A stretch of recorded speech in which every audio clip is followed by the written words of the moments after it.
Chest में आ गई दिक्कत, सांस लेने में दिक्कत आ रही थी मेरे को, सांस की नली में से चेस्ट में इन्फेक्शन हो गया। इन्फेक्शन की वजह से मेरे को चक्कर आने लगे, चक्कर आते आते गिर जाता था मैं। फिर मैंने इनका टीवी में प्रोग्राम देखा, बाबा जी का प्रोग्राम देख के मैं इनके पास आया, इनसे दवाई ली तो मेरे को उससे फ़र्क है, खांसी में फ़र्क है, चक्कर भी नहीं आते अब और ठीक है अब। ऑपरेशन किसी का हुआ था? ऑपरेशन चेस्ट कैंसर का मेरा ऑपरेशन हुआ था। कैंसर डिक्लेयर हो गया था 1 महीने बाद, और तुरंत ही ऑपरेशन भी बोल दिया था? तुरंत ऑपरेशन बोल दिया। फिर तो आपने तुरंत करवा ली थी? तुरंत ऑपरेशन करा लिया। ऑपरेशन ठीक नहीं हो पाया था। ऑपरेशन में जो सांस की नली उन्होंने जोड़ी थी दूसरे फेफड़े से, वो नली ठीक नहीं जुड़ी, वहाँ पे थोड़ी लीकेज रहेगी। ये डॉक्टर ने कबूल किया जो सांस वो नहीं जुड़ी? नहीं, डॉक्टर ने कबूल नहीं किया। वो नहीं कबूल किया? नहीं। लेकिन आपको क्या कहते हैं जो, तो आपको कैसे पता लगा जो सांस नली में वो थोड़ी सी वो रह गई, जॉइंट नहीं किया? मेरे को खांसी बढ़ती रही, फिर दोबारा हॉस्पिटल गया मैं। एक उन्होंने डॉक्टर बुलाया अनकोल बाहर से, जो डॉक्टर बाहर से आए उन्होंने बताया आपको ये चेस्ट के अंदर ये इन्फेक्शन हो गया है, इन्फेक्शन की वजह से ही ये जो चक्कर आ रही है, इसमें चक्कर आ रहे हैं। तो उसका और कोई अलग से इलाज बताया था? अलग से उन्होंने ग्लू डाला था मेरे को यहाँ पे चेस्ट में, अच्छा। गले में ग्लू डाला था, लेकिन ग्लू वो बाहर आ गया 15 दिन के बाद ही। ग्लू डालने से जो सुराख है वो बंद हो जाएगा, लेकिन वो सुराख बंद नहीं हो पाया, ग्लू बाहर आ गया 15 दिन के बाद। तो बाहर से डॉक्टर आए थे, उनने बोला था कि ऑपरेशन सही नहीं हुआ, इससे वो सही ढंग से चिपका नहीं तो इससे इन्फेक्शन हो गया? हाँ, बाहर से जाए तो उन्होंने बोला था। उन्हें बोला था, लेकिन ये डॉक्टर जो ऑपरेशन किया था उनने मानने के लिए वो नहीं था, आपको क्लियर नहीं बताया कि भाई ऑपरेशन सक्सेसफुल नहीं हुआ इस वजह से? नहीं, उन्होंने क्लियर नहीं बताया मेरे को, ऐसे कुछ नहीं बताया? नहीं। ऑपरेशन में जख्म खत्म हो ही नहीं पाया ना, जख्म खत्म नहीं हो पाया क्योंकि उन्होंने ऑपरेशन किया था, एक जगह लीकेज रहेगी, लीकेज रहने की वजह से इन्फेक्शन हो गया, इन्फेक्शन होने की वजह से मेरे को चक्कर आते थे, खांसी होती थी। नहीं, ऑपरेशन में अंदर कोई तकलीफ नहीं होती थी मेरे, सिर्फ अंदर जो चेस्ट में पानी भर गया था ना, जब मैं इस करवट सोता था तो पानी इधर आता था, उससे खांसी बहुत ज़्यादा होती थी मेरे को।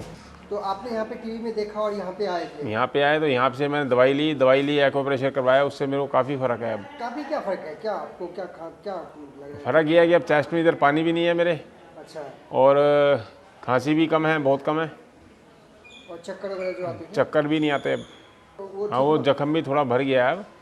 डॉक्टर से मैंने एक्सरे करवाए थे तो उसमें जख्म काफ़ी भर गया है।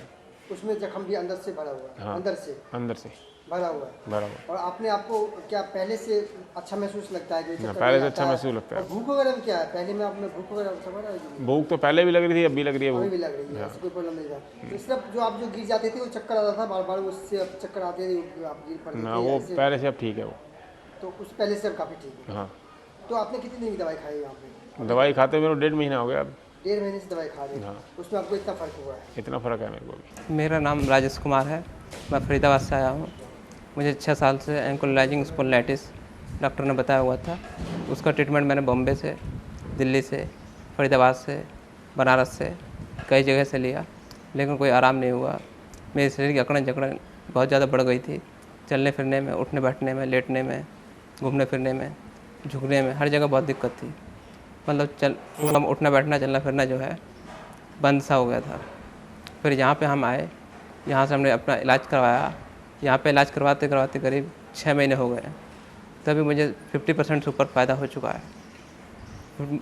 मतलब ये है कि चलने फिरने का ये ठीक हो गया है, गर्दन का अभी मूवमेंट ये थोड़ा बाकी है, कमर का और नीचे पैर के मूवमेंट का ये ठीक हो गया है। एक्चुअली ये एलोपैथी ट्रीटमेंट किया था, तो उसमें डॉक्टर ने कहा इसका कोई ट्रीटमेंट है नहीं, तो इसमें ये जो सिर्फ एक्सरसाइज करना है और पेन किलर लेने हैं। उसके बाद भी इसकी कोई गारंटी नहीं है कि ठीक हो जाए। मतलब ये है कि एक्सरसाइज जब करते थे तो दर्द ज़्यादा रहता था, तो एक्सरसाइज हो नहीं पाती थी, बॉडी को मूवमेंट नहीं हो पाता, तो एक्सरसाइज जैसे बताई तो हिसाब से हो नहीं पाती थी। धीरे धीरे करते थे, लेकिन उतना रिजल्ट नहीं आता था। बॉडी के अंदर वो मूवमेंट कितना % लगभग था, या बिल्कुल नहीं था, या क्या था? मतलब ये कह सकते हैं कि 80% बॉडी का मूवमेंट जाम हो गया था। नहीं था गर्दन में, कमर में और चलने फिरने में जो था, जॉइंट्स में जो पैर के जॉइंट हैं उनमें पेन होता था चलने में, तो पैर रखने में, आगे बढ़ने में दिक्कत आती थी। तो अभी क्या पैर की जॉइंट वगैरह में, हाथ की जॉइंट वगैरह में दर्द होता है? नहीं, वो अब ख़त्म है। अब वो दर्द नहीं होता? अब वो दर्द अब कमर की जॉइंट में या गर्दन की जॉइंट में दर्द होता है? कम दर्द तो पूरी बॉडी में नहीं है, अभी खाली मूवमेंट जो है वो धीरे धीरे होना बाकी है। दर्द बिल्कुल नहीं है? दर्द बिल्कुल नहीं है। मेरा नाम स्नेहलता है, प्रताप नगर में मैं रहती हूँ। मेरे को लेडीज़ प्रॉब्लम होने की वजह से मेरे हस्बैंड, मेरी जिठानी, मेरी दुरानी तीनों मेरे को लेके गए जीवन हॉस्पिटल में। जीवन हॉस्पिटल में चेक करवाया तो उसमें मेरे को रसोली और कैंसर, यूट्रस के अंदर दोनों चीज़ें बताई। फिर मेरे को घर ले आए। घर ले आने के बाद हेमराज हॉस्पिटल ले गए। हेमराज हॉस्पिटल में उन्होंने सीटी स्कैन वगैरह किया। सीटी स्कैन होने के बाद उन्होंने बताया कि इसकी जड़ें फैल चुकी हैं, इसको तुरंत इसका ऑपरेशन होगा। फिर उन्होंने तुरंत ऑपरेशन किया। ऑपरेशन के बाद भी अंदर कीटाणु थे, जड़ें भी थी और इन्फेक्शन वगैरह भी था। तो फिर ऑपरेशन होने के बाद 4 महीने बाद मैंने सिकाई कराई। सिकाई मैंने मेडिकल से कराई। सिकाई होने के बाद मेरे को बहुत परेशानी रही। ब्लड मेरा जाता रहा, ब्लड रुका नहीं बिल्कुल भी। और उसके बाद मेरी बहन, मेरी सिस्टर रोहिणी में रहती है, गीता कुमारी है, उसने गुरुजी का एक प्रोग्राम देखा, साधना में, जागरण में भी। फिर उसने मेरे को आकर बताया। फिर मेरे को ज़बरदस्ती लेके गई मेरे घर से। सबसे थोड़ी सी गुस्सा भी हुई, घर वाले भी थोड़े गुस्सा होने लगे भी इसको कहाँ लेके जा रही है। उसके बाद भी वो लेके गई कि इसकी जिम्मेवारी मेरी है, आपने बहुत इलाज करा लिया, सब कुछ करा लिया, अब ज़रा मेरे को ले जाने दो। इसलिए वो मेरी छोटी सिस्टर गीता, वो मेरे को लेके गई गुरुजी के पास। एक रात मेरे को उसने अपने घर पे रखा। अगले दिन फिर वो लेकर आई मेरे को और गुरुजी के पास लेकर आई। खाली पेट आना था, इसलिए मैं खाली पेट आई। और गुरुजी ने नब्ज़ पकड़कर ही बता दिया कि आपको कैंसर का इन्फेक्शन है, आपके अभी भी कीटाणु हैं। फिर मैंने बताया कि गुरुजी इस तरीके से मैंने अपनी पूरी कहानी बताई। और मैं 28 अप्रैल को दवाई लेके गई। उसके बाद उन दवाई खानी स्टार्ट की मैंने। मेरी इतनी हालत बुरी थी, बहुत ही ज़्यादा, कि मेरे को ये स्कूटर में डालकर लेकर आए। तो 1 हफ्ते के बाद ही मेरे को काफ़ी आराम मिला। धीरे धीरे मैं चलने लगी, खाने पीने भी लगी। फिर मैंने दवाई पूरी ख़त्म करने के बाद फिर मैं दोबारा आई। फिर दोबारा उन्होंने दवाई दी, काफ़ी आराम रहा मेरे को। अब मैं 15 दिन से थोड़ा सा बुखार हो गया था मेरे को। बुखार की वजह से मेरे को बता रहे थे कि कोई वायरस का बुखार है, कोई इस तरीके से बुखार चल रहे हैं। तो मैं हॉस्पिटल गई।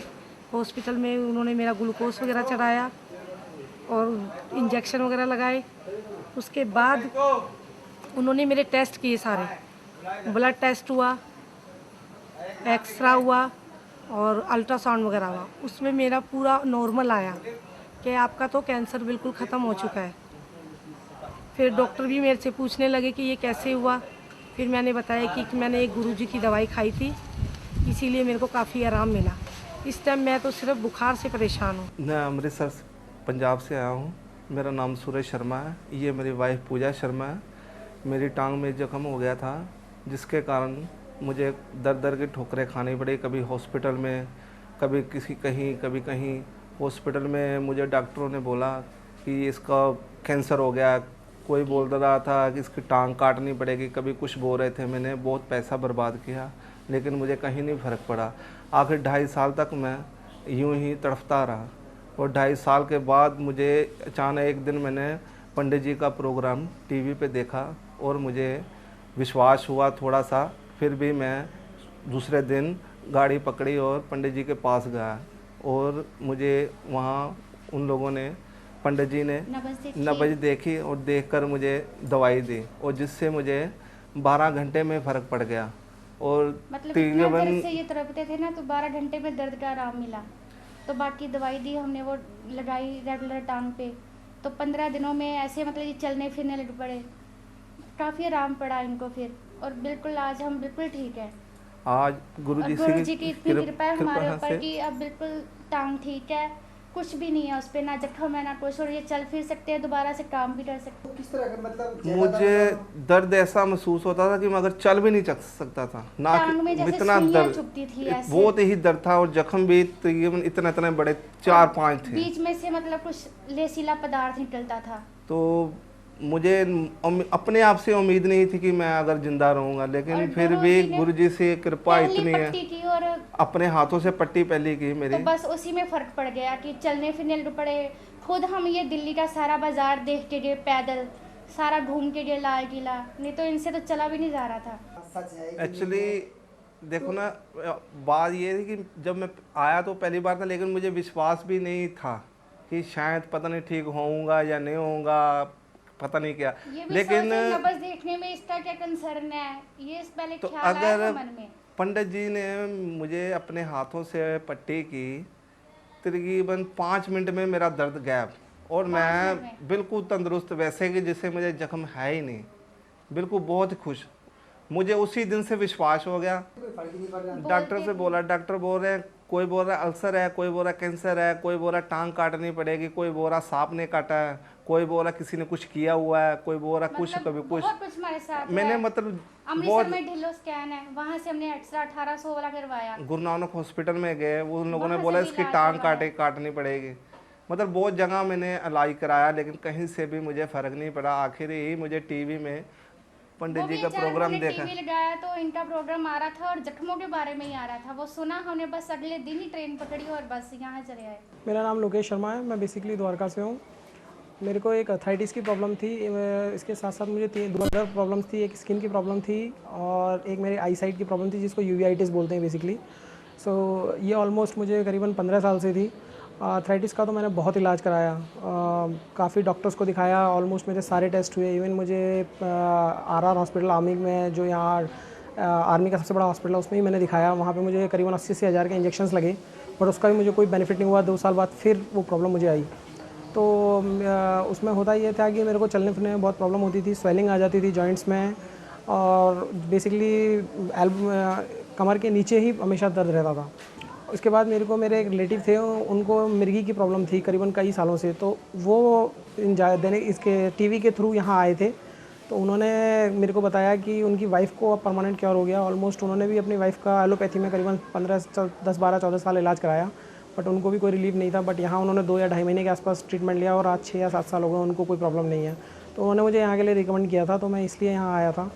तो स्किन की जो मेरे को प्रॉब्लम थी, वो मेरे को लगता है इन्होंने मेरे को एक सिर्फ इतना बताया था कि नींबू के साथ आप सौंधा नमक यूज़ करिए, जो आपकी स्किन की दिक्कत है। वो मुझे करीबन 6 साल से थी और वो ऑलमोस्ट ख़त्म हो गई। मैंने शायद 2 महीने यूज़ किया और आज 1 साल हो गया, मुझे वो दिक्कत नहीं है। मेरे आँखों में यूवीआइटिस की प्रॉब्लम हुआ करती थी। यूवीआइटिस की प्रॉब्लम में मेरे एक्चुअली आँखों में रेडनेस आ जाती थी, स्वेलिंग आ जाती थी, मेरे को ब्लर्ड इमेज दिखती थी, देखने में बहुत ज़्यादा प्रॉब्लम होती थी। उसके बाद होता ये था कि बिल्कुल धुंधला दिखना शुरू हो जाता था और एक आँख से दिखना बंद हो जाता था। मैंने करीबन इसका भी 10-12 साल इलाज कराया, तो ऐसा होता था कि 2-3 महीने रहती थी, फिर ठीक हो जाती थी, 6-7 महीने फिर दोबारा आती थी। फिर स्वामी जी ने मेरे को एक आई ड्रॉप जो इनकी है वो मैंने यूज़ की, तो ऑलमोस्ट 1 साल हो गया मुझे, अभी बिल्कुल प्रॉब्लम नहीं आई है। ऐसे ही मेरे को जॉइंट्स में भी काफ़ी रिलीफ है। जॉइंट्स में मेरे कोई पेन नहीं है, कमर में कोई पेन नहीं है, स्वेलिंग कहीं नहीं है। हल्का फुल्का थोड़ा बहुत अभी दर्द है, तो थोड़ी बहुत भी मैं दवा ले रहा हूँ, लेकिन ऑलमोस्ट बाकी मेरी 2 डिजीज़ जड़ से ख़त्म हो चुकी है। तो मैं तो यही कहूँगा कि अगर आप लोग एक बार ज़रूर ट्राई करिए। पहले आपको एलर्जी और ये आपको जो प्रॉब्लम बताए थे ये, और ये जॉइंट में दर्द होता है, ये सब इसी बार हुआ था क्या? ये आँखों का प्रॉब्लम मुझे जॉइंट के साथ ही हुआ था। ये दोनों जुड़ी हुई बीमारियाँ हैं, और स्किन की बीमारी भी ये गठिया से ही जुड़ी हुई है। हिंदी में गठिया बोलते हैं, अर्थराइटिस इसको इंग्लिश वर्जन नेम है, और यूवीआइटिस उसी का पार्ट होती है जो कि आँखों में आती है। स्किन में जो डिजीज़ आती है उसको सिसिनिक बोलते हैं, डॉट्स हो जाते हैं जगह जगह पे, तो वो मतलब इनक्योरेबल है इन एलोपैथी। जब तक आप उसका ट्रीटमेंट लेंगे तब तक वो ठीक काम करती है। तो आपने एलोपैथी में इसकी कब से इलाज करवाना था? सर मुझे ऑलमोस्ट अर्थराइटिस का इलाज में जब 13-14 साल हो गए मुझे। एलोपैथी की दवाई खाने से आपको और बाकी कोई प्रॉब्लम होता था? हाँ, उन्होंने बेसिकली वो लोग मुझे स्टेरॉइड्स दिया करते थे। स्टेरॉइड्स की वजह से मेरे WBC खत्म हुआ करते थे, और जिन इंजेक्शंस की मैंने आपसे बात करी, वो 2.5 लाख के जो मुझे इंजेक्शंस लगे थे, वो रेमिकेट के इंजेक्शन होते थे, जिसकी वजह से मेरे बाल काफ़ी नुकसान हुआ मुझे। मेरे WBC तो ख़त्म हुए और मेरे बॉडी में अंदर और भी कई प्रॉब्लम शुरू हो गई थी। तो साइड इफ़ेक्ट्स तो हैं ही एलोपैथी के, नो डाउट। इसीलिए आयुर्वेदिक तो मैं बिलीव करता ही था, बट आयुर्वेदिक में ही मैंने ट्रीटमेंट कराया, बट मुझे कहीं रिलीफ नहीं मिला। 2-2.5 महीने तो मेरे चलने की स्थिति बिल्कुल क्रॉलिंग टाइप होती थी, मैं डंडा पकड़ पकड़ के चलता था। तो यहाँ पे आए थे उस टाइम आपकी स्थिति कैसे है? उस वक्त भी मैं ऑलमोस्ट ऐसा ही था, मेरे से देखा चला नहीं जा रहा था, बहुत लंगड़ाते हुए मैं चल रहा था, कमर झुकी पड़ी थी। तो आपने इतना इलाज करवाया, आपको इतना तकलीफ था बॉडी के अंदर में, आप इतना इलाज करवाया एलोपैथी की, उसके बाद आप जब यहाँ पे आए थे तो आपको ऐसा लगा था कि यहाँ पे आने के बाद ये मैं ठीक हो सकता हूँ? मैं ऑनेस्टली बताऊँ तो मुझे भरोसा तो नहीं था, बट क्योंकि फेथ इसलिए था क्योंकि मेरे एक रिलेटिव है जिन्होंने मुझे यहाँ भेजा था, उनकी वाइफ की परमानेंट क्योर हो गई थी, जो कि ऑलमोस्ट वो कर चुके थे कि सरेंडर कर चुके थे कि